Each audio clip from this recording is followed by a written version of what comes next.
ഇതുവരെ കൊള്ളയടിച്ചതൊക്കെ ഞാൻ തിരിച്ചു പിടിക്കുമെന്ന് പറയാൻ പറഞ്ഞു.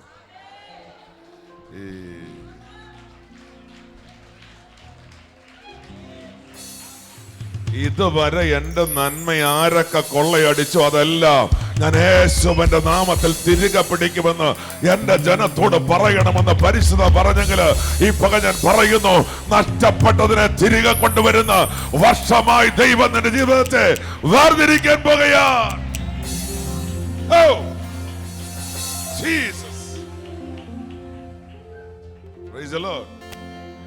ആരോഗ്യമാണോ നഷ്ടപ്പെട്ടത്?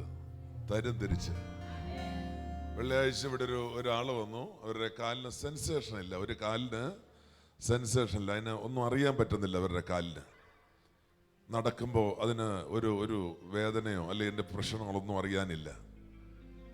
അവർ മോളിൽ വന്നിരുന്നു. ഞാൻ പ്രാർത്ഥിച്ചു. ഞാൻ അവരുടെ കാലിൻ്റെ പാദത്തിൽ ഈ കൈ കൊണ്ട് ഇങ്ങനെ തൊട്ടു. അവർക്ക് അറിയുന്നേ ഇല്ല. പ്രാർത്ഥന കഴിഞ്ഞപ്പോൾ ഞാൻ കാലിൽ തൊട്ട് ഒരു കാല് വലിച്ചു പെട്ടെന്ന്. അപ്പോൾ അതിന് സെൻസേഷൻ ഉണ്ടായി. ഇത്ര ഉള്ളന്നേ. കർത്താവ് എന്തെങ്കിലും ചെയ്യുമെന്ന് പറഞ്ഞാൽ അങ്ങ് ചെയ്യുമെന്ന് പൂർണ്ണമായിട്ട് അങ്ങ് വിശ്വസിച്ചോ. അവൻ അത്ഭുതങ്ങളുടെ ദൈവമാണ്. അവൻ പറഞ്ഞാൽ പറഞ്ഞതുപോലെ ചെയ്യുമെന്ന് ഉറപ്പുള്ളവർ ഈ പകൽ കരങ്ങളെ തട്ടി ആമേൻ പറഞ്ഞോ. എന്റെ മേൽ വിടുതലയക്കുന്നതും എന്നെ ഉദ്ധരിക്കുന്നതും എന്നെ മാനിക്കുന്നതും ലോകമല്ല, എന്റെ ദൈവമത്രേ.